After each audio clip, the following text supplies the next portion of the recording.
mi unisco al saluto del nostro, diciamo, vice cerimoniere di questa sera per dare il benvenuto a tutti voi ospiti e soprattutto per dare il benvenuto alla nostra relatrice Elisa Quai.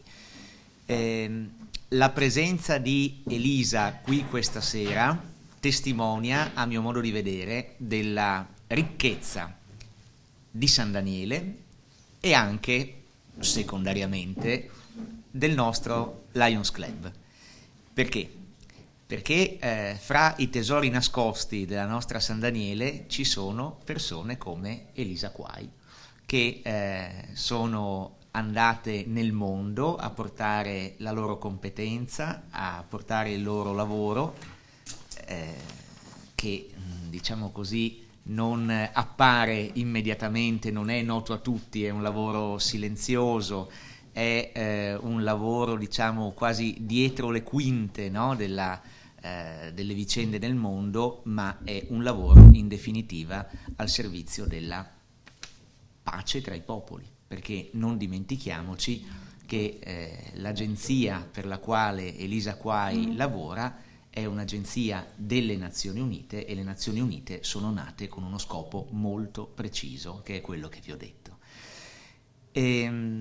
Però l'incontro di stasera, come vi dicevo, testimonia anche della ricchezza del nostro club, perché è proprio dalle idee dei singoli soci che poi nascono incontri così importanti, così stimolanti come certamente sarà l'incontro di questa sera, e l'idea di questo incontro la dobbiamo a un nostro socio, cioè Gabriele Turissini, che stasera è qui a condurre la serata. E se non fosse stato per Gabriele io sinceramente non avrei mai conosciuto Elisa Quai, non avrei mai saputo del suo lavoro, non avrei mai avuto l'idea di invitarla qui questa sera, per cui insomma bisogna dire anche grazie a Gabriele certamente, ma in generale alla squadra, perché il Lions Club è una squadra e se opera compatto come dire, facendosi forza delle conoscenze, delle competenze di tutti i soci, il Lions Club è veramente una grandissima forza sul territorio.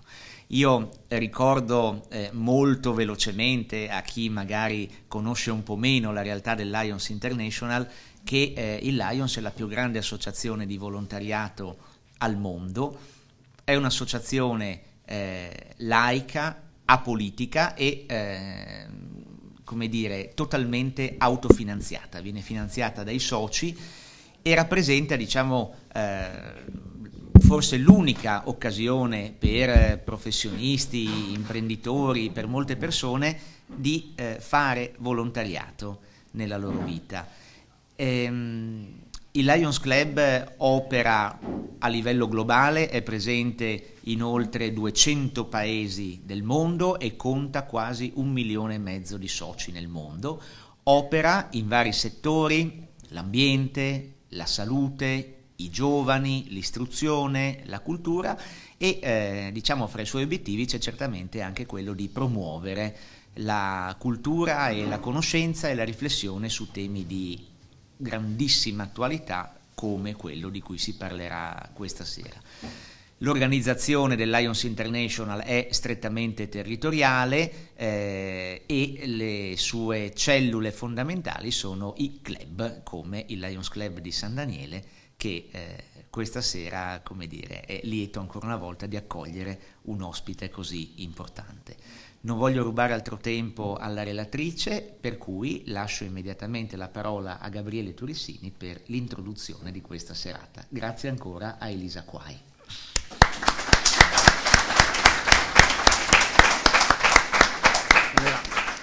A introdurre Elisa abbiamo pensato in realtà di avere un secondo ospite che purtroppo per motivi di trasporti non è riuscito a essere con noi. L'ospite è molto particolare perché è un consulente di una delle più grandi società al mondo che fanno petrolio, ahimè, ed è un commentatore di Al Jazeera per tutte le TV arabe, Al Sharq, Al Ghadi, Al Arabi, eccetera. È docente della Università del Sacro Cuore di Milano, scrive regolarmente sul Sole 24 Ore, eccetera. Personaggio molto particolare che io ho conosciuto nel peggior momento della mia carriera, nell'ultimo esame che ho fatto per diventare consulente patrimoniale, e l'esame non fu proprio, come potete immaginare, al massimo, e lui mi rimproverò per questo, perché mi disse: tu devi dire quello che pensi, non quello che noi vogliamo sentire. E nonostante quello mi promosse, ma il problema bello di questa cosa è che nacque un'amicizia che lui dice io non ho con nessuno. Il professore si chiama Domenico Antonio De Giorgio, come vi dico, avrebbe potuto essere qua quando ha saputo che c'era Elisa, sarebbe venuto a piedi.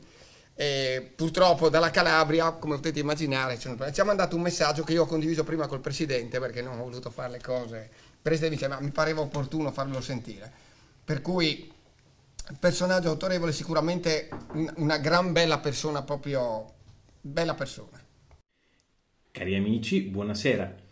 Vi porto i miei saluti, non potendo presenziare di persona a questo bel evento che il dottor Turissini ha imbastito per voi del Lions Club, e che vede uno speaker di assoluto calibro, la dottoressa Elisa Quai della AIEA, per affrontare un tema di sostanziale importanza in seno a quella che stiamo tutti affrontando, la cosiddetta transizione ecologica. Transizione verso cosa?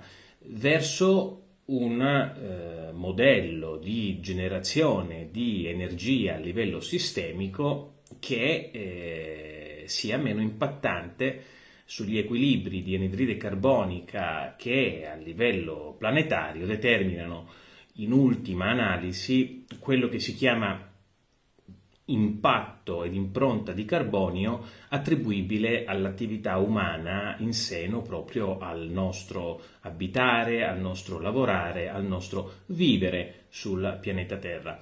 Perché il tema di questa sera non vi lascerà delusi?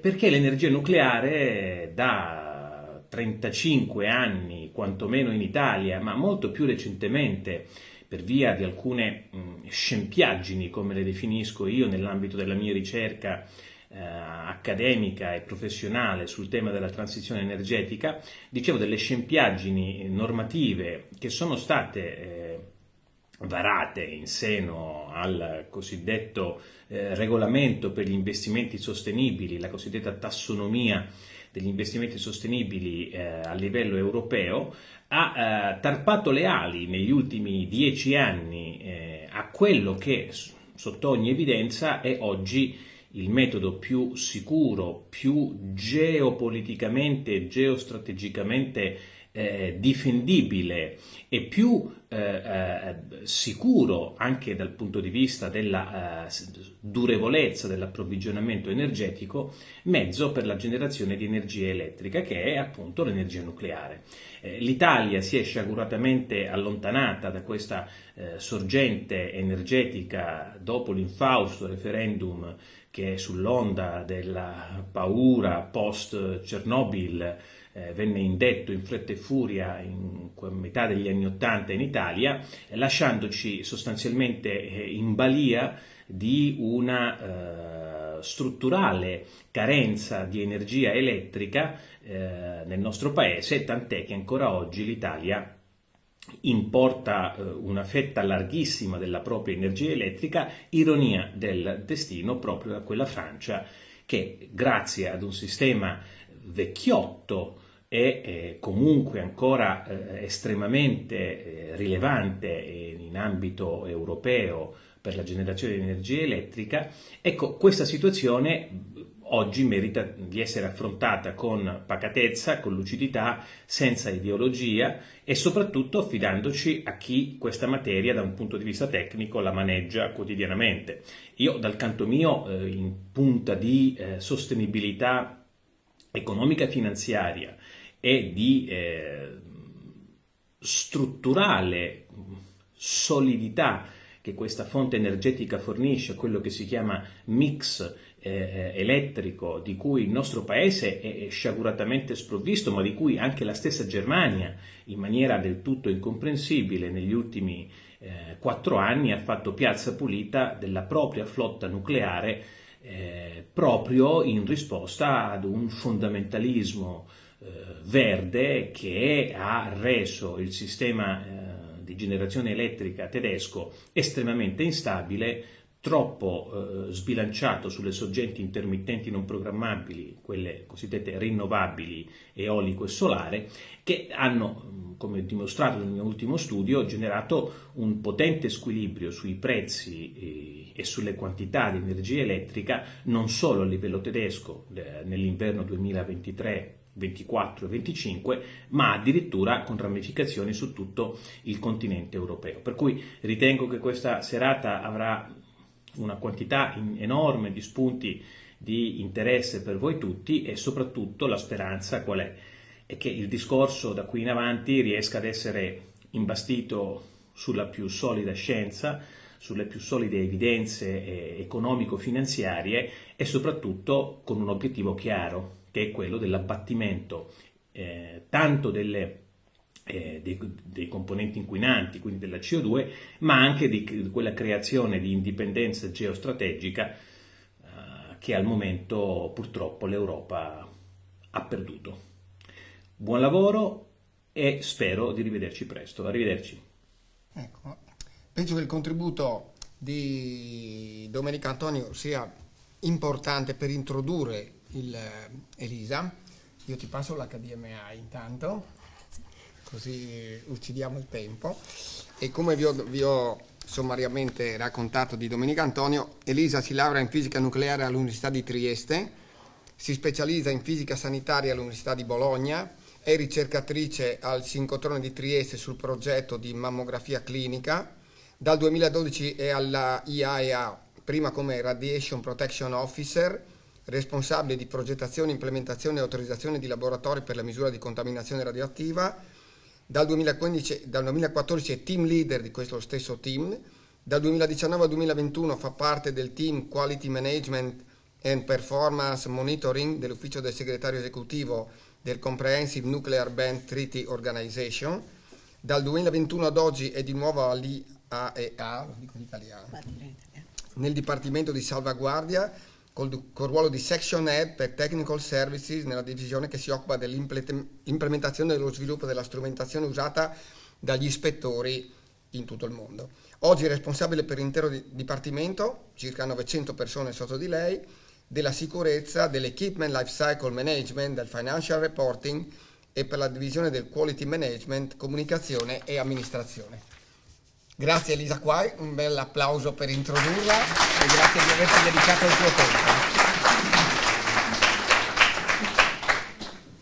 Adesso è sera, quasi ora di cena, io vi devo raccontare come funziona la fissione nucleare. Perdonatemi, ci provo, ok? Se rischiate di addormentarmi, aiutatemi. Allora, il contesto è quello di cui avete sentito parlare. Cioè, oggi la domanda mondiale di energia sta crescendo. Sta crescendo perché? Perché ci sono i paesi di low and medium income che stanno progredendo, fortunatamente, e pertanto hanno bisogno di avere accesso all'energia per avere accesso a tutto quello che l'energia consente. E i paesi sviluppati hanno ulteriore bisogno di energia perché la tecnologia sta evolvendo e ne richiede moltissima. Pensate solo ad esempio all'intelligenza artificiale. Okay?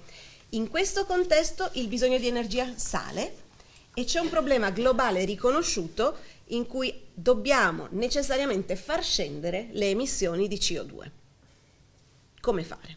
Pannelli solari e pale eoliche risolvono la situazione fino a un certo punto. Quindi partiamo da questo contesto. Come si inserisce l'energia nucleare in questo contesto, appunto?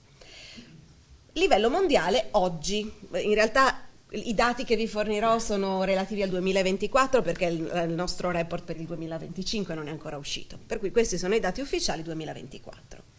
415 nuclear power plant, impianti nucleari per la produzione di energia, ce ne sono moltissimi altri utilizzati a scopo di ricerca. Questi sono esplicitamente utilizzati per produzione di energia, 60 oggi sono in costruzione, la maggior parte di questi in Asia. questo ci dà un po' il contesto appunto geopolitico al quale ci stavamo riferendo. 30 paesi oggi, dopo decenni in cui questa tecnologia è disponibile, oggi ulteriori 30 paesi si stanno attivamente interessando ad intraprendere un percorso che li avvicini a questo tipo di energia. Perché? Guardiamo alle emissioni di CO2. Qua prendiamo in considerazione la totale emissione di CO2 per kilowatt di energia prodotta, kilowattora di energia prodotta, di diverse tecnologie. Stiamo parlando del life cycle, cioè tutta l'energia che viene spesa per estrarre il petrolio, bruciarlo, distribuire l'energia, eccetera, eccetera, o analogamente per quanto riguarda il nucleare, estrarre l'uranio, analizzarlo e lavorarlo e farlo funzionare in un reattore e poi gestire i rifiuti radioattivi, che sappiamo essere un po' il problema di tutto questo gioco. Okay? In questo contesto vedete che il peggiore in termini di performance è il carbone, mentre il nucleare si attesta molto vicino alla tecnologia, ad esempio, di produzione eolica. Okay? Quindi in questo sicuramente è un'opzione per la riduzione di CO2. Se consideriamo l'energy return of investment non finanziario, qua parliamo quanta energia serve, quanta energia devo investire per produrre un kilowatt di energia. Il nucleare è di gran lunga il più efficiente in questi termini. E lo stesso vale se consideriamo qual è la media produzione di energia rispetto alla potenza massima che un impianto può avere. Quindi in termini di efficienza estremamente elevata e allo stesso tempo emissioni basse di CO2. Se poi andiamo a considerare altri aspetti ambientali che non sempre vengono considerati quando si parla di produzione di energia, vediamo qual è l'impatto sul territorio.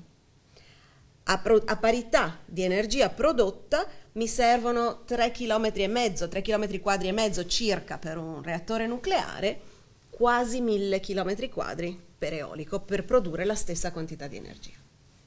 Quindi questi sono gli elementi che oggi rendono il nucleare interessante. Ovviamente lo rendevano interessante anche in passato. Andiamo alla parte noiosa, la fisica nucleare. Cercherò di essere breve, di darvi veramente gli elementi necessari per poi capire i passaggi successivi. Di cosa stiamo parlando? Stiamo parlando di nuclei presenti all'interno della materia che hanno delle caratteristiche particolari, sono estremamente instabili, per cui quando vengono a urtare o vengono urtati da un neutrone, che è una particella nucleare a sua volta, si rompono, letteralmente si rompono in più frammenti. Questa rottura produce un'enorme quantità di energia. Ok? Produce energia che poi verrà trasformata dopo qualche passaggio in calore e oltre a questa energia rilascia ulteriori 3 neutroni. Cosa ne facciamo di questi ulteriori 3 neutroni? Andiamo a creare fissioni nei nuclei fissili che ci sono intorno. Non tutti i nuclei hanno queste caratteristiche, il più diffuso, quello che viene di gran lunga utilizzato di più, è l'uranio 235, un isotopo particolare dell'uranio che esiste in natura. Quindi questo è il nostro punto di partenza. Per chi ha un minimo di familiarità con la matematica, vediamo che se partendo da un neutrone che mi fa rompere un nucleo, ne ho alla fine 3, che me ne rompono 3, al passaggio successivo, ciascuno di questi 3 nuclei emetterà 9 neutroni e mi produrrà 9 fissioni. Questo è parte del problema. Questo porta in tempi brevissimi a un rilascio di enorme quantità di energia, se non controllato, ed è un'esplosione nucleare. Questo è il principio della bomba atomica. Ok? Questo è quello che si vuole evitare. Come possiamo evitarlo? Giocando su questi 3 neutroni che abbiamo a disposizione. Dobbiamo cercare di rendere il sistema critico, ovvero far sì che si mantenga il numero di fissioni nel tempo senza esplodere. Quindi dobbiamo far sì che non tutti i 3 neutroni che escono da questa reazione vadano a provocare ulteriori reazioni. Come facciamo? Ci sono diversi elementi. Il primo sono, non so se avete visto la serie TV su Chernobyl o queste cose qua, le barre di controllo. Le barre di controllo sono fisicamente delle sbarre di materiale che ha la caratteristica di assorbire i neutroni. Quindi nel momento in cui io voglio spegnere un reattore nucleare o sono in una situazione di emergenza che voglio interrompere, devo calare velocemente queste barre, loro assorbono questi neutroni in eccesso e mi spengono il reattore. Ok? Questo per spegnere. Noi però, se vogliamo farci energia, non lo vogliamo proprio spegnere. Dobbiamo giocare su qualcos'altro. Allora, i 3 neutroni che escono si chiamano neutroni veloci, hanno un'energia elevata. Quando questi neutroni vanno a sbattere contro un nucleo di uranio 235, la probabilità che inducano una fissione è alta ma non altissima. Ok? Per far aumentare questa probabilità dobbiamo abbassare l'energia dei neutroni. Ok? Si chiama termalizzare i neutroni. Se noi abbassiamo l'energia di questi neutroni, se vedete in questa curva, riuscite a vedere il mio mouse? No. Se vedete in questa curva, in quella verde. Elisa, se vuoi. Grazie. Poi prometto smetto dopo questa. Allora, in questa curva verde, questa è una scala logaritmica, quindi a ogni tacca c'è una moltiplicazione per 10. Diciamo, mio marito che è professore di matematica non ridirà, ma va bene. Ok? Allora, qua vediamo questa che rappresentiamo qua è l'energia dei neutroni. Dove l'energia è più alta, la probabilità di interazione del neutrone con il nucleo di uranio 235 è molto più bassa che qua. Ok? Qui è più elevata. Quindi noi, se vogliamo aumentare la probabilità di interazione, dobbiamo spostarci in questa regione. Ok? Per capirci meglio, è come se il nucleo di uranio fosse un bersaglio, ok? Noi stiamo tirando frecce contro questo bersaglio. In questa regione qui, scusate, in questa regione qui, in cui il neutrone è veloce, il bersaglio è piccolo. In questa regione qua, per la stessa freccia, il bersaglio diventa molto grande, quindi la probabilità di urtarlo diventa molto grande. Questo è quanto. Questo è per l'uranio 235. Poi ci sono, ad esempio qui, per l'uranio 238, la probabilità, quindi la dimensione del bersaglio è comunque molto molto più piccola, però ha esattamente il comportamento opposto. Qui è piccola, qui è grande. Quindi io, giocando sulla composizione del mio materiale fissile, quanto uranio 235, quanto uranio 238, posso usare neutroni di energie diverse. Ok? Comunque cerco, in genere, su tutti i neutroni, su tutti i reattori più comuni, cerco di usare le energie termiche perché uso l'uranio 235. Come facciamo a rallentare un neutrone? Dobbiamo farlo urtare con nuclei molto leggeri. Nucleo leggero, idrogeno, ossigeno, acqua. Se noi intorno a questo uranio mettiamo acqua, le interazioni che i neutroni, che non vanno a vedere immediatamente un atomo di uranio, vedono l'acqua, questo effetto è come una pallina quando giochiamo a biliardo, via via, urtando diverse volte le altre palline, va a rallentare. Questo è quello che avviene per termalizzare i neutroni. Ok? Quindi il controllo... Quando dici termalizzare vuol dire renderli... abbassare l'energia. Perfetto. Per farli rallentare. Certo. Ok? In questo modo, quindi, poi ci sono due diverse categorie di reattori. Iniziamo a fare un minimo di tassonomia in questo senso. Ci sono i reattori che si basano su neutroni termici e i cosiddetti reattori veloci. Non è veloce il reattore, è solo che utilizza neutroni veloci. Quello che cambia è il tipo di fuel che utilizzo, di combustibile nucleare che utilizzo. Ok? Giocando su questi elementi, la forma del mio fuel, la quantità di acqua, le barre di uranio che ci metto dentro, mantengo questo equilibrio in cui mantengo il mio reattore critico così che possa continuare a produrre energia. Perfetto. Ok? Finito. Detto questo, vediamo, quello è il reattore, quello che succede a livello microscopico dentro il reattore. Per poterlo far funzionare ho bisogno di un'industria molto ampia che parte qui, dall'estrazione delle rocce di uranio. Okay? L'uranio è un minerale naturale, piuttosto abbondante sulla Terra, e una frazione di questo uranio è uranio 235, ovvero quello che ci serve per fare la fissione. Lo lavoriamo un po', lo facciamo diventare una specie di farina di polenta, ci assomiglia molto, si chiama yellow cake, è molto polentoso. Dopodiché, diciamo, lo elaboriamo un po', lo prepariamo e possiamo utilizzarlo così com'è. Possiamo avere del fuel fatto con uranio naturale, senza modificarne la composizione. Per alcuni reattori va bene così.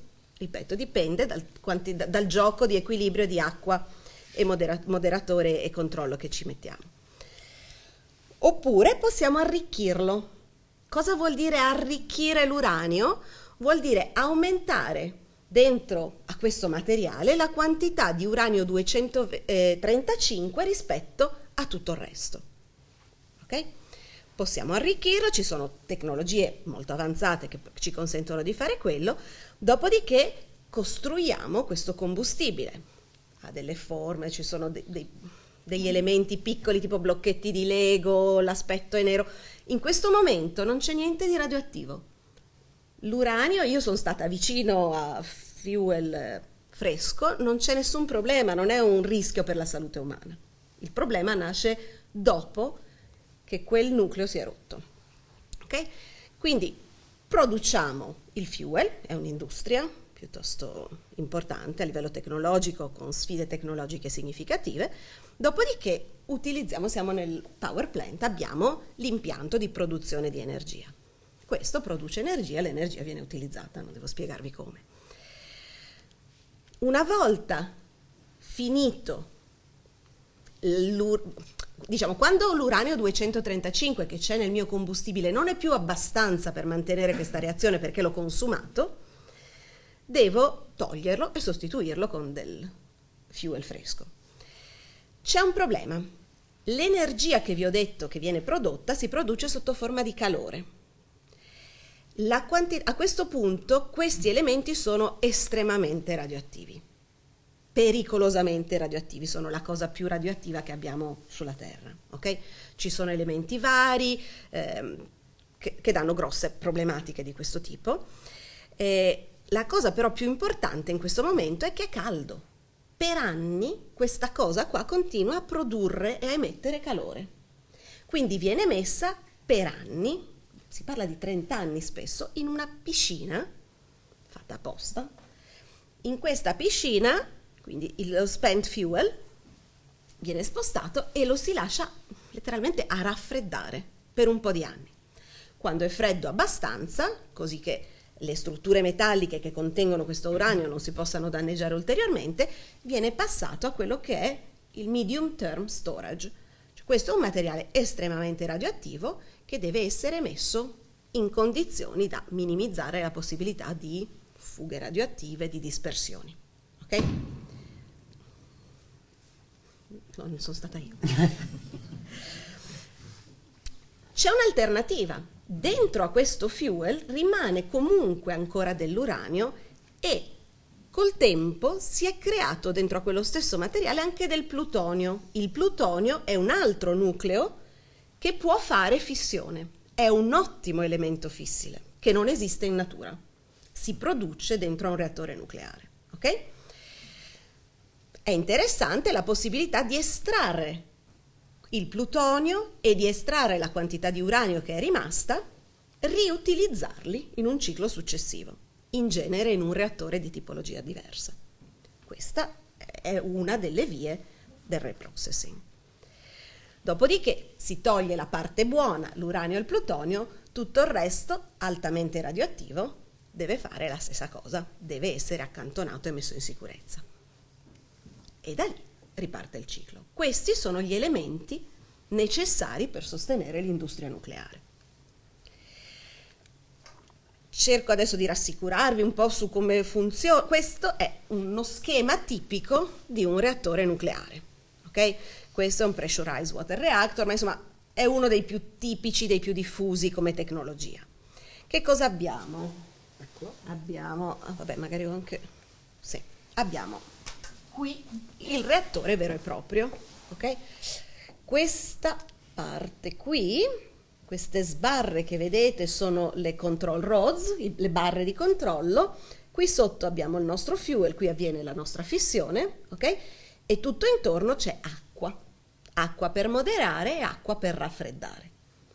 Quest'acqua raggiunge in tempi brevi temperature estremamente elevate ed è questo che poi va a produrre l'energia elettrica, perché quest'acqua viene utilizzata e viene utilizzata per scaldare dell'altra acqua, perché quest'acqua del circuito primario potrebbe essere radioattiva, ok?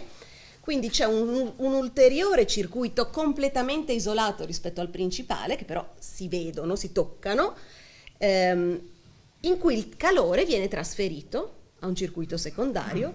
Questo circuito secondario, dove si genera vapore, fa ruotare delle turbine. Da qua in poi sapete tutto. Come una centrale idroelettrica. Assolutamente, solo che è spinta non dall'acqua ma dal vapore, certo. E il vapore è caldo ed è mantenuto in forma di vapore da tutte queste reazioni. Ok? A questo punto abbiamo una piscina dove questo vapore viene raffreddato per essere reimmesso qua, riscaldato e mantenere questo circolo.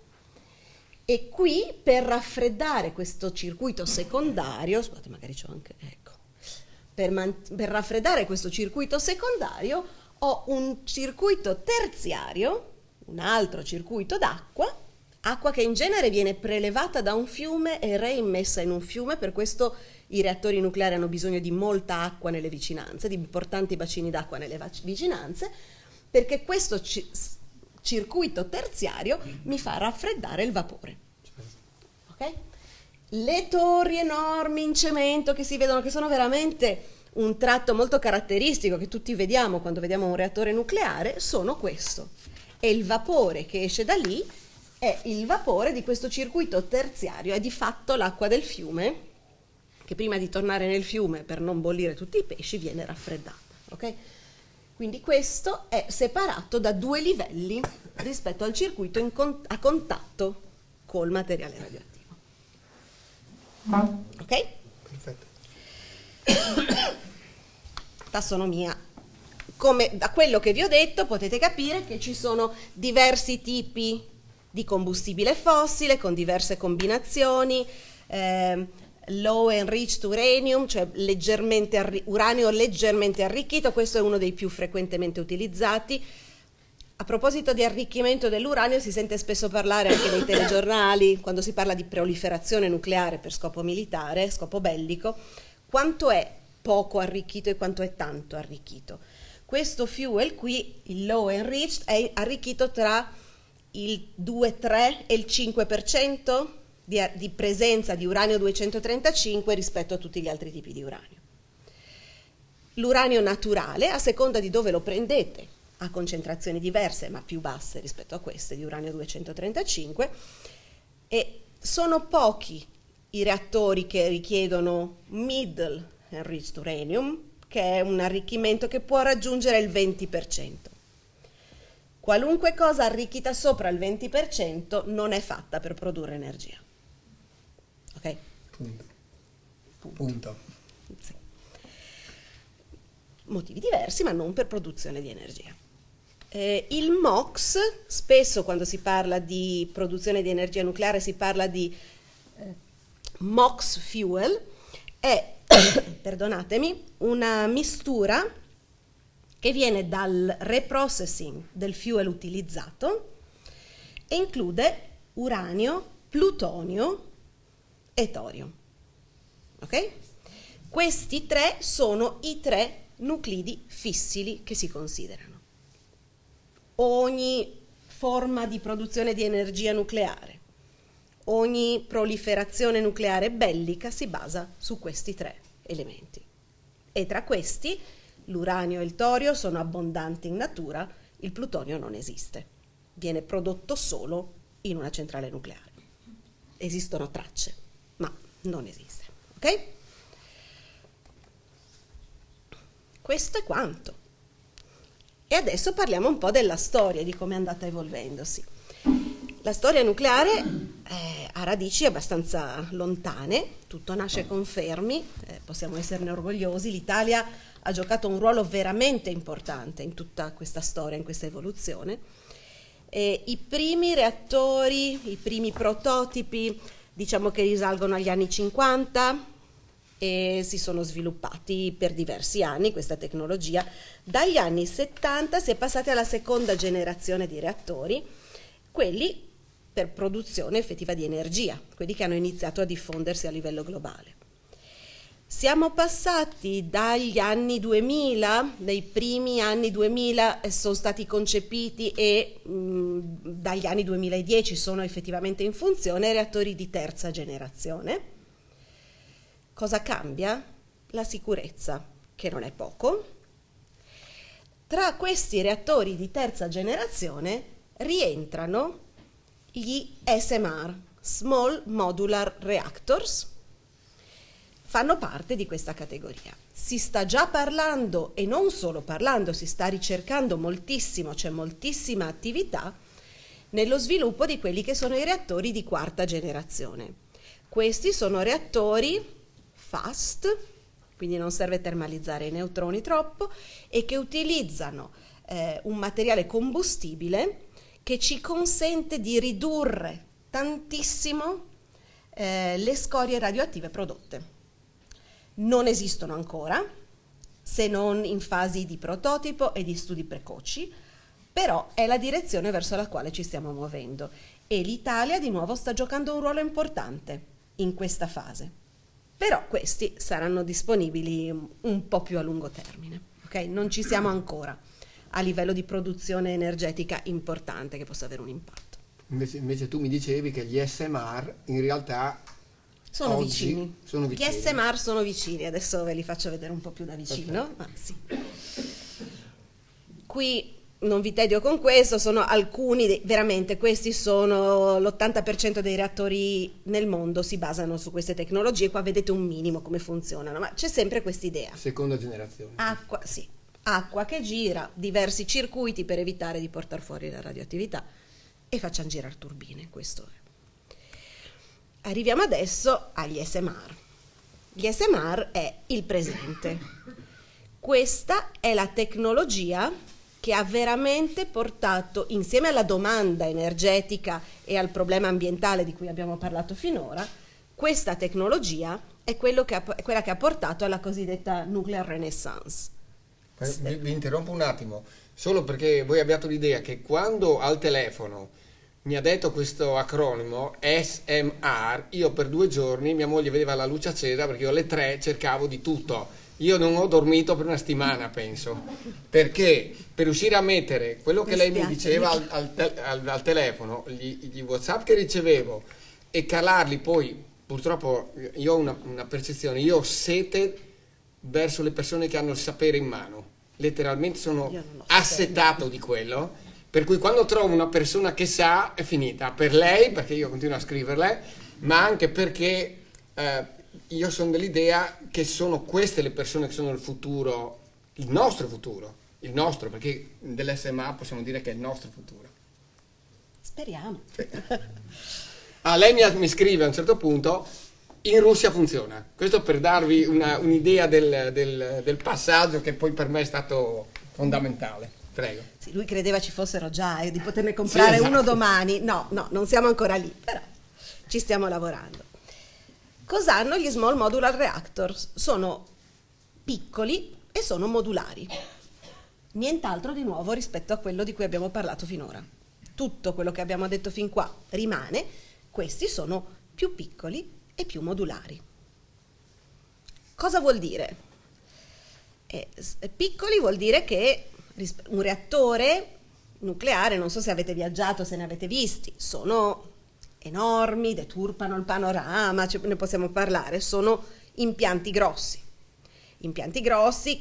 complessi da gestire, da costruire, lunghi, eccetera, eccetera. Questi sono piccoli, sono modulari, cioè sono tipo un prefabbricato, ok? Viene prodotto da un produttore industriale che ve lo vende e voi montate il reattore così com'è. Ci dovete costruire tutte le schermature intorno, tutta l'infrastruttura necessaria, ma il reattore vi arriva pronto per l'uso. I reattori altri, no, i reattori altri sono basati su dei disegni, su dei concetti ormai standardizzati, ma ve lo costruiscono lì. Ok?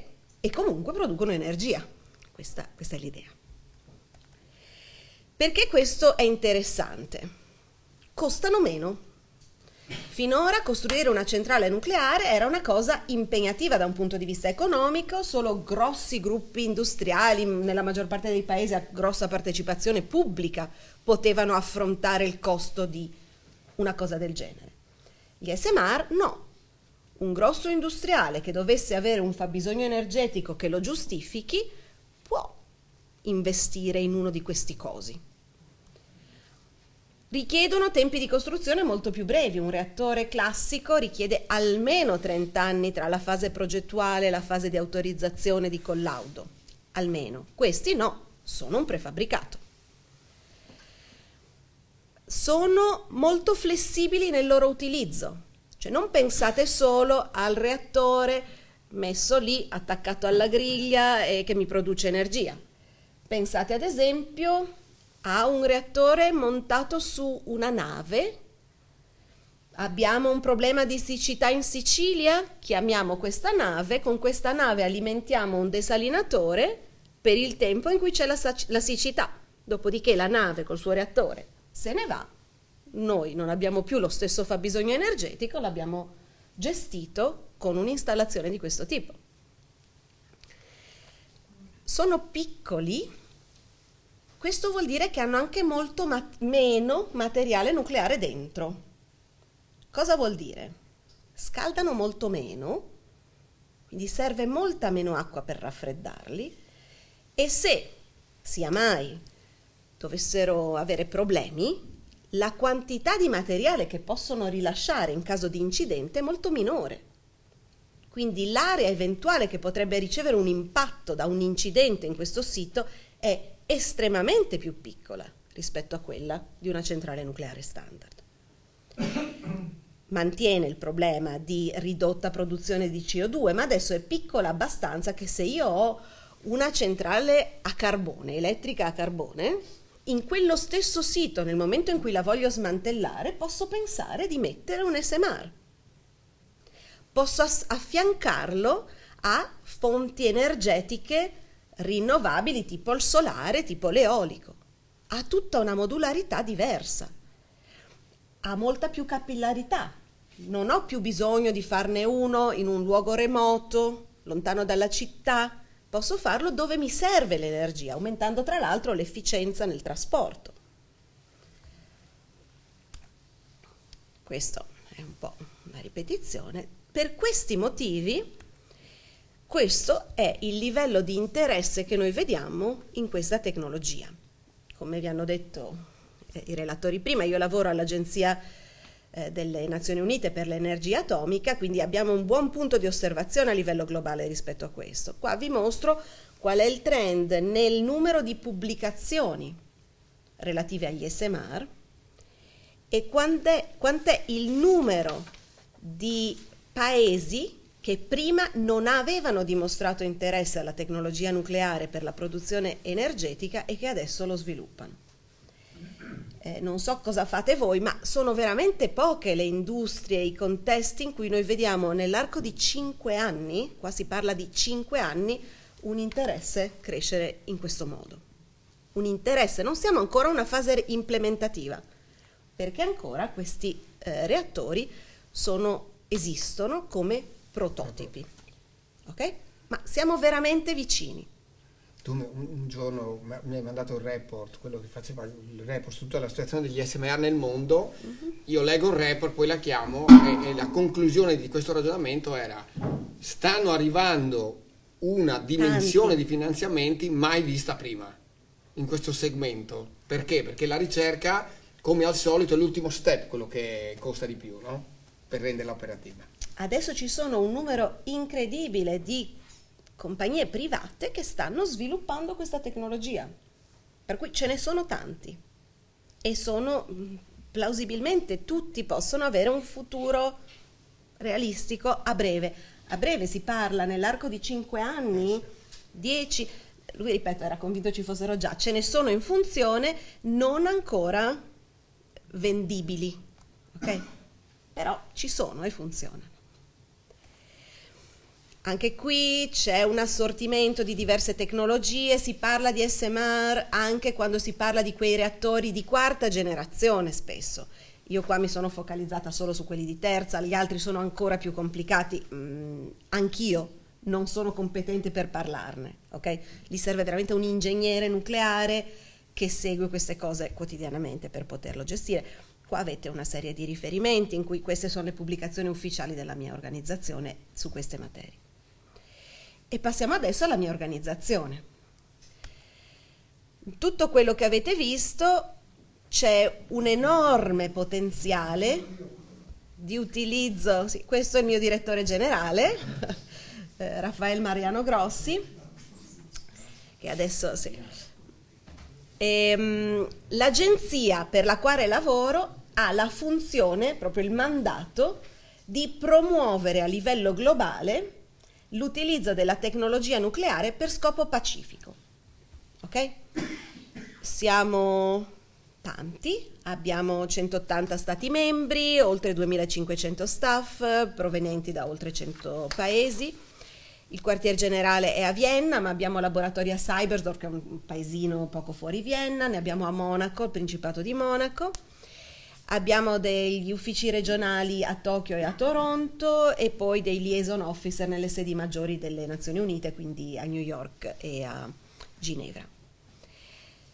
Le nostre attività si rivolgono a tutte quelle che sono le applicazioni di tecnologia nucleare, cioè finora abbiamo parlato di energia, ma non è l'unica applicazione di questa tecnologia.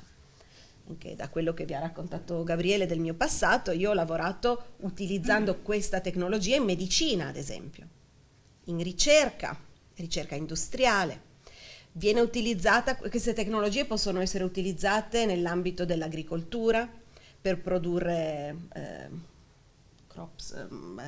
piante che abbiano una maggior produttività, una maggior resistenza ad alcuni agenti esterni. Vengono utilizzati in scienza e in industria, vengono utilizzati, hanno ruoli importanti per gestire le risorse di acqua, per purificarle o per ricercarle e per fare ricerca, tracciamento a livello di studi ambientali. Quindi le applicazioni sono amplissime e questa organizzazione le promuove, le diffonde, cioè c'è proprio, visto anche un po' quello che è il vostro mandato dei Lions, c'è proprio un dipartimento importante che è di Technical Cooperation, che raccoglie fondi da stati membri che se lo possono permettere e li utilizza per offrire queste tecnologie non energetiche a paesi che non se le possono permettere, per cui adesso ci sono delle grosse iniziative per, ad esempio, portare centri di radioterapia in paesi che prima non l'avevano. La tecnologia nucleare in ambito medico ha dei potenziali, un ruolo effettivo enorme sia per la parte diagnostica che per la parte di trattamento di diverse malattie. Tutto questo viene appunto promosso dall'organizzazione. Nuclear Safety and Security. Noi in italiano abbiamo la parola sicurezza, in inglese si declina in 3 termini diversi: safety, che è la sicurezza, come evitiamo gli effetti negativi delle radiazioni, ad esempio come proteggere gli esseri umani dagli effetti negativi delle radiazioni, come proteggere l'ambiente. La security è come proteggere questi materiali che hanno un potenziale pericolo innato, come facciamo a proteggerli perché non vengano utilizzati per scopi inappropriati. Pensiamo a una bomba sporca, ad esempio, cose di questo tipo.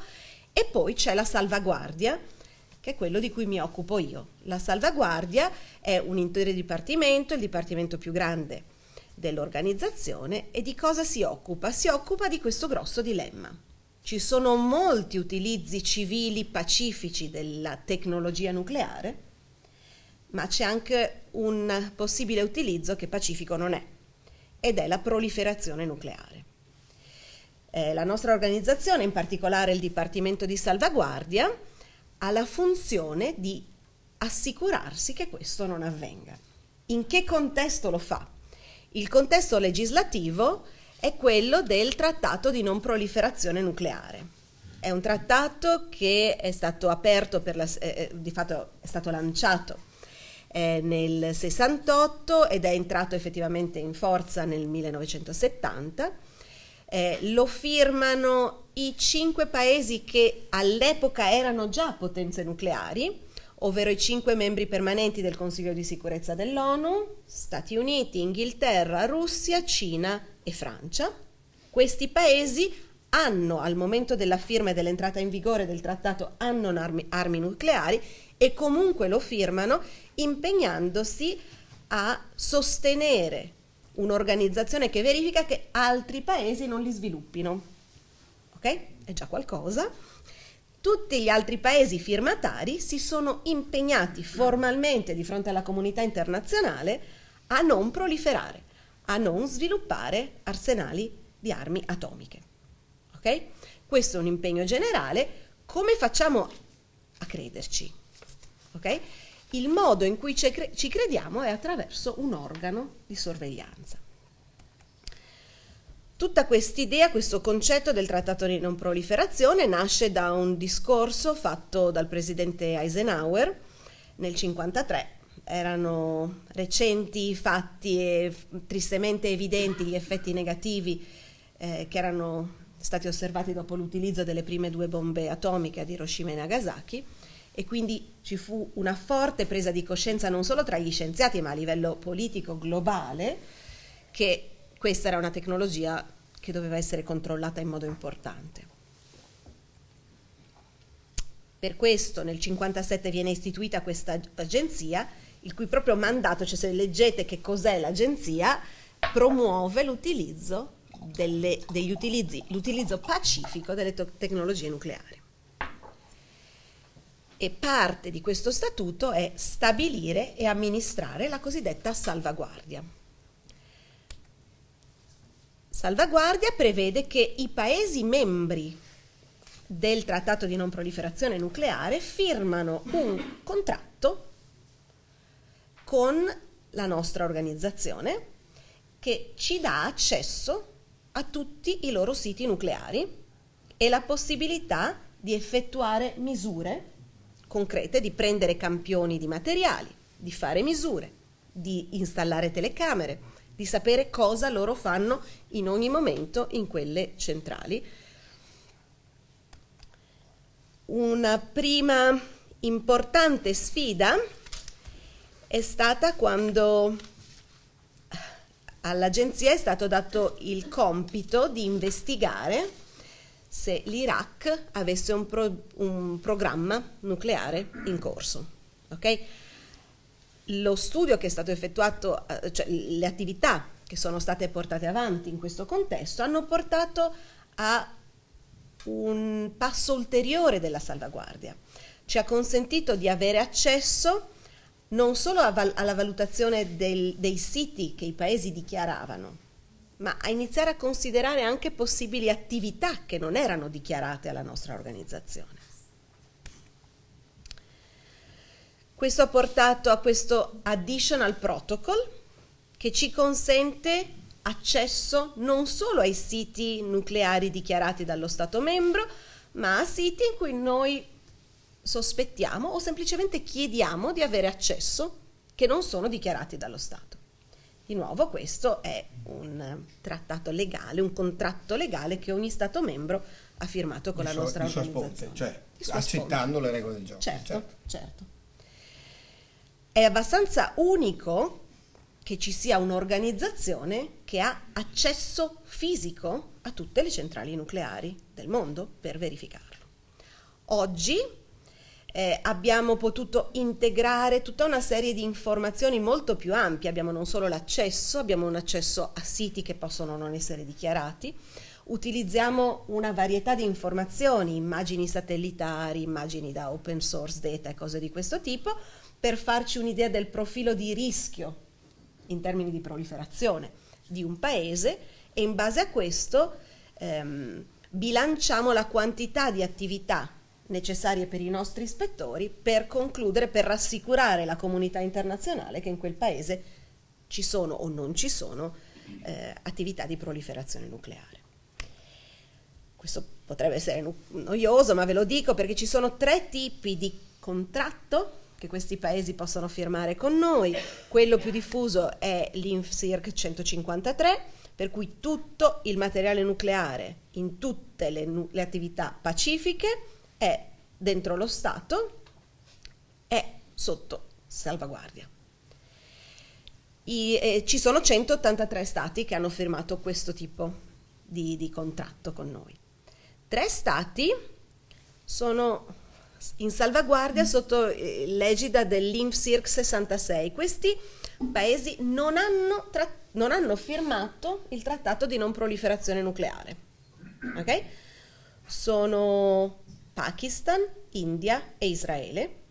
Comunque ci danno accesso ad alcuni siti e ad alcuni materiali. Ok?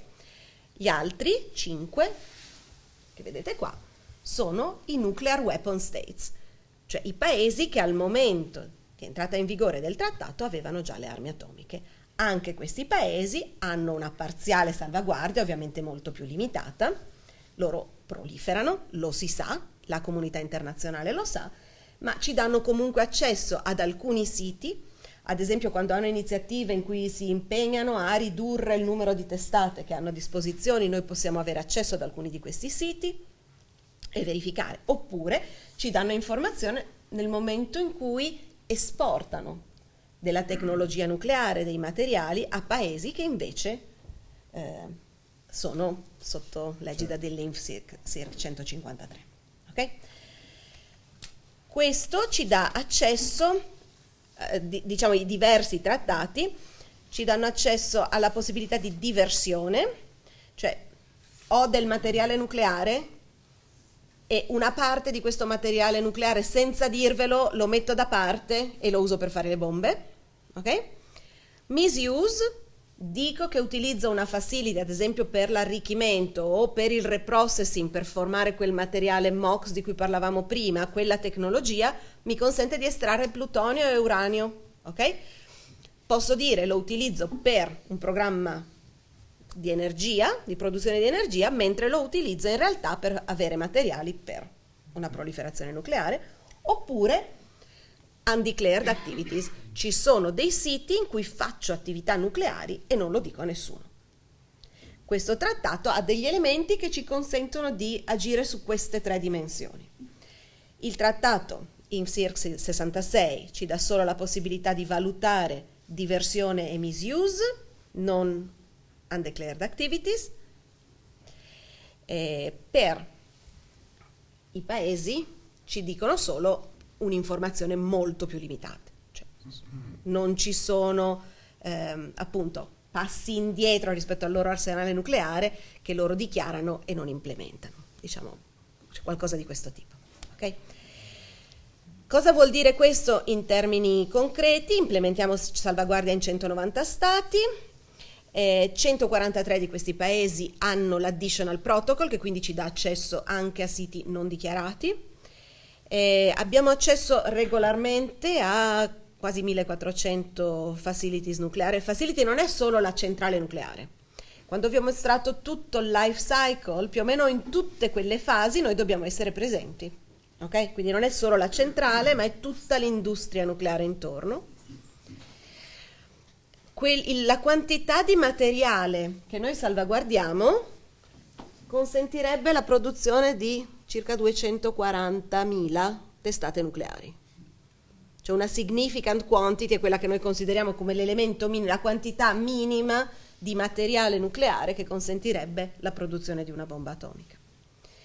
Siamo circa 822 staff da 94 paesi e abbiamo uffici in diversi luoghi.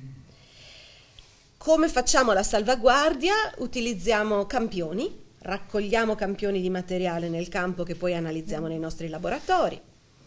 Raccogliamo campioni ambientali, tipo una salviettina con la quale andiamo in giro a pulire pezzi di centrali nucleari, perché riusciamo a identificare anche singole particelle che, se sono di un materiale che non dovrebbe esserci in quel posto, ci dà un'indicazione di qualche attività non dichiarata.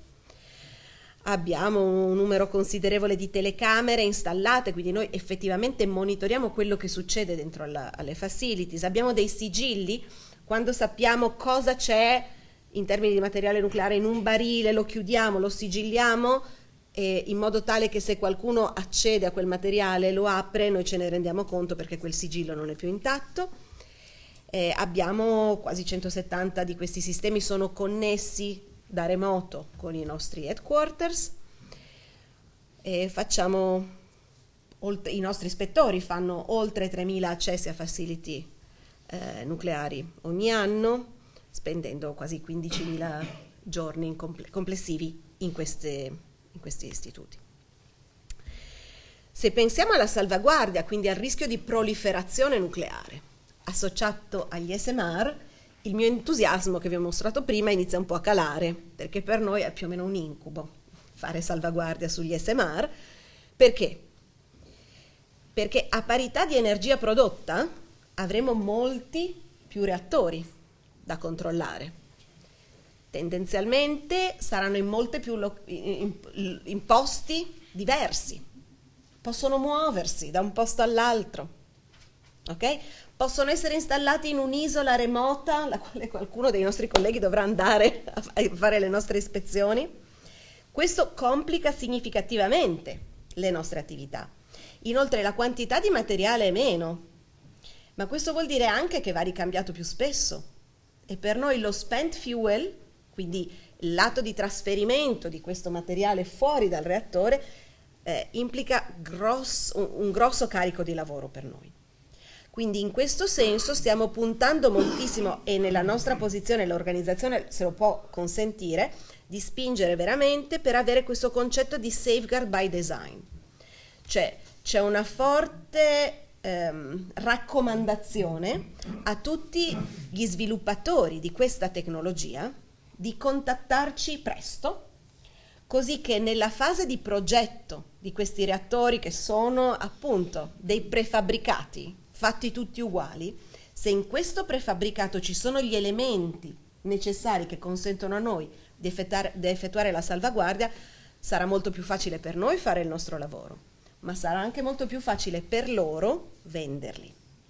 Molti dei produttori di questi SMR vengono da questi nuclear weapon states, quindi dentro al loro territorio nazionale non hanno problemi di salvaguardia, per cui potrebbero non avere un interesse così forte a integrare la salvaguardia nelle loro attività. Perché lo devono fare? Perché se lo vogliono vendere in uno dei 190 paesi che non proliferano, devono consentire che questi reattori siano salvaguardabili, altrimenti non verranno mai autorizzati dallo Stato che si impegna ad avere questa tecnologia. E con questo io chiuderei.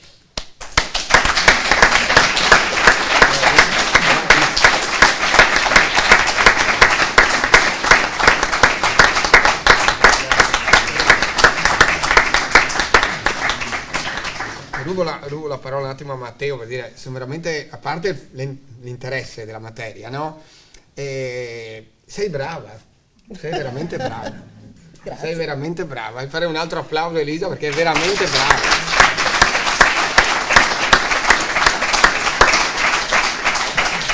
Però prima di lasciare la parola a Matteo per i saluti. Le domande anche. Giusto. Se abbiamo delle domande, ora o mai più.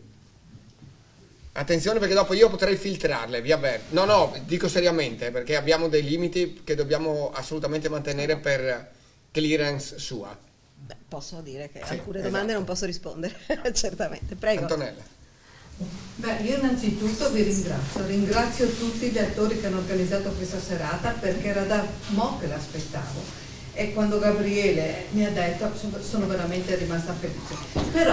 Però devo chiedere alla dottoressa Quai un paio di cose. Ringraziarla ulteriormente per questa salvaguardia per quanto riguarda le armi nucleari. Mi chiedo come sia potuto succedere qualcosa in Bosnia a questo punto, ma il mio intervento non voleva essere questo. Circa 15 giorni fa ho visto per TV una presentazione di un libro scritto da un ricercatore italiano che lavora a Seattle, il quale spiegava che il nucleare non può rendere. Non può rendere soprattutto perché tuttora la gestione delle scorie è problematica ed elevatissima. E inoltre diceva una cosa che mi ha stupito, che praticamente i paesi arabi, maggiori produttori di petrolio, sapendo che il fuel finirà, stanno usando il loro territorio, che comunque è desertico, perciò non è un problema, con pannelli fotovoltaici, e quindi integrando la produzione elettrica con il fotovoltaico. Perché mai non utilizzano gli SMA? Perché non ci sono ancora. E quindi io chiedo come mai il libro, io l'ho prenotato ed è edito dal Mulino, non ricordo il nome di questo ricercatore, ma veramente si contrapponeva alle nuove proposte nucleari. Allora, cerco di ricordarmi tutto e provo a risponderti punto per punto. Allora, un aspetto: paesi arabi stanno costruendo centrali nucleari. Da qualche anno ne esiste una in funzione negli Emirati Arabi Uniti. Un paese produttore di petrolio ha investito in questo tipo di tecnologia. Rispetto alla domanda sul fuel e la sostenibilità in questo senso, allora, uranio nel mondo ce n'è tanto, ci consentirebbe con la tecnologia attuale di alimentare centrali nucleari per ragionevolmente un altro secolo. Non è tantissimo, se ci pensiamo. Cosa interverrebbe dopo? Quello che interverrebbe dopo potrebbero essere questi reattori di quarta generazione, che consentono di prendere il fuel già utilizzato ed estrarre quello che dentro questo fuel c'è e può ancora produrre energia. Ok? Questa è la prospettiva che si apre, che ci dà una prospettiva temporale molto più ampia. Questa stessa prospettiva ci consente anche, in un futuro che però in questo momento non è vicinissimo, di ridurre la pericolosità dei rifiuti radioattivi. Rispetto alla gestione di questi, io ricordo ancora un episodio, spero non vi dispiace, un episodio proprio della mia vita che mi ha colpita. Quando ero ancora giovane studentessa alla scuola di specialità e lavoravo presso l'ospedale di Udine, ho avuto modo di conoscere in un incontro europeo un rappresentante dell'ente normativo finlandese. E poco prima avevo letto che la Finlandia era l'unico paese che stava sviluppando in quel momento già un piano per lo smaltimento di lungo periodo dei loro rifiuti nucleari. Ok? La Finlandia ora quel deposito ce l'ha e funziona, e io allora ricordo di aver fatto a questa persona una domanda molto naïve. Gli ho chiesto: come fate? Tutti gli altri paesi non ci stanno nemmeno pensando per ora, stanno mettendo un'ipoteca sulle future generazioni con questa cosa pericolosa, cioè non possiamo negare questo, il mio mestiere è proprio gestire questa pericolosità. Voi state facendo qualcosa, come potete finanziariamente, come potete farlo? E la sua risposta mi lasciò di stucco per la sua semplicità. Lui mi ha detto: noi abbiamo centrali nucleari e produciamo energia con questa tecnologia da, non ricordo, 20 anni. Dal momento in cui abbiamo iniziato a farlo, abbiamo iniziato ad accantonare parte di quello che stiamo guadagnando per poterlo investire in futuro per chiudere il cerchio. Non mi sembra una cosa strabiliante, ma la Finlandia è l'unico paese che oggi lo sta facendo. Quindi i modi per farlo esistono, sono costosi, ma è un costo che volendo si può mettere in conto nella gestione di questo tipo di energia. Ed è un costo per ora. Spero mio figlio possa vedere questa tecnologia nuova, quando veramente avremo modo di bruciare il plutonio che c'è dentro il fuel, che è buono, è materiale buono, si può utilizzare molto bene per fare energia, e a quel punto quello è uno degli elementi più pericolosi, e tutto quello che non è buono, con l'energia prodotta dalle centrali possiamo bruciarlo esponendolo ad altri trattamenti nucleari, riducendone l'emivita a qualche centinaio di anni, che so che sembra lungo, però rispetto a quella che attualmente di decine di migliaia di anni è tutt'altra prospettiva. Tra l'altro faccio una piccola enclave, prima se c'è qualche altra domanda. Dovete pensare che l'azienda leader nel processo di riutilizzo del materiale radioattivo, di scarto diciamo, delle centrali, è italiana. Si chiama Nucleo.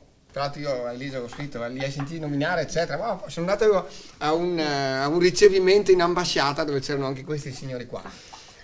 L'incredibile è che Nucleo opera gran parte in Francia perché ha il materiale radioattivo disponibile per studiarlo, perché da noi il materiale, una volta che è cristallizzato, le nostre centrali le abbiamo chiuse anni fa, per cui la nostra tecnologia viene utilizzata in Francia, e il Corriere della Sera 15 giorni fa erano 8 colonne, il titolo, che è una delle aziende produttrici di SMR, che si chiama OKLO, ha creato un accordo con Nucleo per l'utilizzo proprio del residuo del materiale appunto nucleare, delle centrali nucleari. Chiusa la parentesi, domande? Mi pareva... Praticamente ha già risposto a quello che io volevo chiedere, perché volevo dire, gli arabi che fanno nel frattempo già attivato, Perfetto. fanno investimenti per fare delle nuove tecnologie di utilizzo dell'energia atomica. Dobbiamo sempre pensare... Coprono buona parte del deserto con i pannelli solari. Ricordiamoci che il solare però è intermittente, che è un problema enorme quello, no? Che l'energia nucleare non ha. Altre domande? Giovanni. Sì. Allora, Da figlio a madre, attenzione adesso. la mia domanda era per la questione del fatto che gli SMR pongono dei problemi per la proliferazione nucleare. L'utilizzo dei reattori a base di torio invece di quelli a base di uranio potenzialmente potrebbe limitare un po' di più questo pericolo, oppure sono ugualmente pericolosi? Anche il torio può essere usato per proliferazione, anche il torio è sotto salvaguardia. La salvaguardia copre tutti i materiali uranio, plutonio e torio. Ed è una tecnologia, si sta iniziando a utilizzare il torio, non tanto in SMR, sono più quella generazione ulteriore. È complicato, tecnologicamente molto più complicato rispetto all'uranio da utilizzare, è anche più complicato del plutonio per certi aspetti. Flavio. Abbiamo parlato di tecnologie, tutte tecnologie a fissione. Tecnologia a fusione, c'è il progetto ITER che promette bene, sembra che quanto siamo distanti dalla soluzione a tutti i problemi dell'umanità? Non sono esperta in fusione, quindi non voglio impegnarmi troppo rispetto a questo. Promette bene. Le sfide tecnologiche sono enormi. L'industria italiana sta giocando un ruolo molto importante in questo senso, con produzione di materiali particolarmente difficili, diciamo. La tecnologia sarebbe molto più pulita, c'è anche lì un rischio di proliferazione, ma di tutt'altra natura. È molto promettente, è una tecnologia difficile, non ci siamo ancora. È molto ragionevole che per quando effettivamente il materiale che ci può dare, che si può utilizzare per fare fissione sarà esaurito, questa sarà definitivamente una tecnologia disponibile. Non può avere i vantaggi dell'SMR, cioè per definizione una centrale a fusione deve essere una cosa grande, però ci stiamo lavorando e ci stiamo lavorando molto bene. In questo contesto, tanto per fare sempre le mie parentesi, io e Elisa ci siamo scambiati un messaggio ieri l'altro, non l'hai letto? Ormai scrivo più a te che a mio marito. No, non pensare, Enrico, Di non queste è vero, robe non qua è non vero. solo. Perché questo nome a voi non dirà nulla, si chiama Nuno Loureiro ed era il più grande cervello che hanno gli Stati Uniti sulla fusione nucleare. ed è stato assassinato ieri l'altro notte. Questo, allora ho scritto a Elisa immediatamente, ho detto che cosa ne pensi? Probabilmente anche per privacy, non mi ha risposto, cioè dopo ognuno di noi può trarre le sue conseguenze, però questo è stato proprio ucciso nel suo appartamento a casa. Potrebbe aver anche avuto altri problemi, ma è certo che a livello di ricerca il MIT aveva il miglior cervello in assoluto al mondo oggi sulla fusione. Scusa. Io avrei una domanda. Certo. Sulle competenze e sul ruolo della AIEA in situazioni di conflitto, perché anche la guerra in Ucraina ha evidenziato dei profili di vulnerabilità, credo forse senza precedenti, per le infrastrutture nucleari civili. Penso al caso della centrale di Zaporizhzhia che è stata occupata. E allora mi domando, rientra fra le competenze e fra le possibilità dell'AIEA la negoziazione o l'adozione di misure concrete per garantire la sicurezza fisica degli impianti in zone di conflitto? Questa è una delle quelle domande alle quali devo fare un po' di attenzione, capite la delicatezza politica di questo tipo di aspetti. Quello che posso dire sicuramente è che c'è personale della IAEA costantemente nella centrale di Zaporizhzhia e in tutte le altre centrali nucleari in Ucraina dall'inizio della guerra.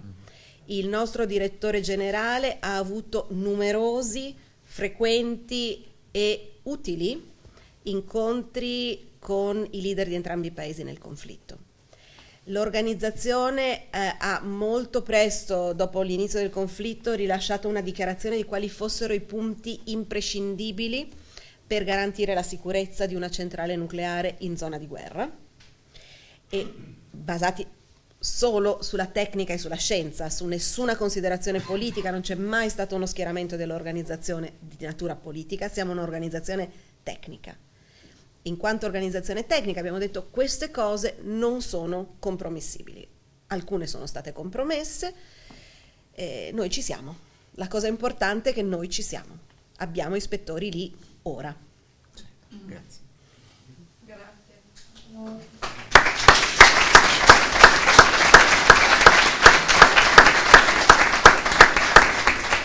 Che dire? Andiamo alla conclusione?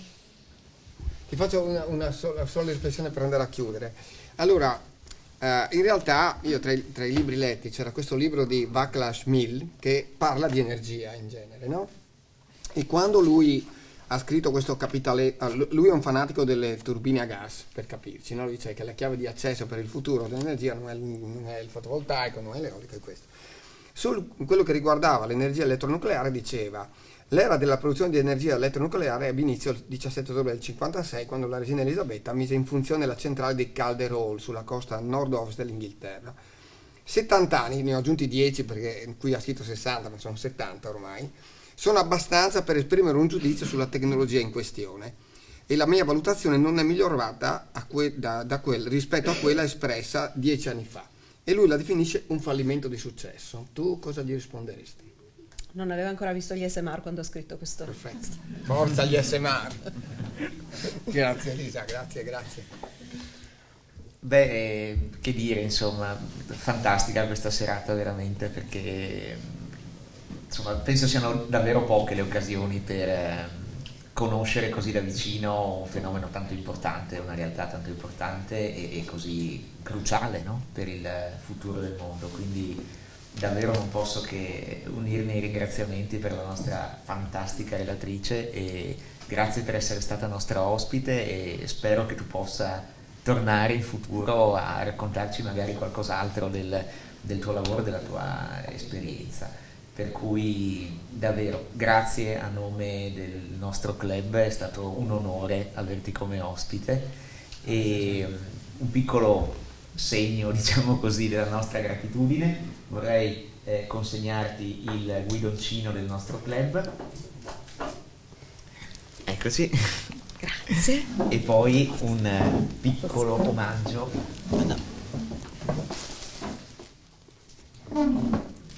per te. Grazie. E un po' di vino friulano che magari ti manca a Vienna.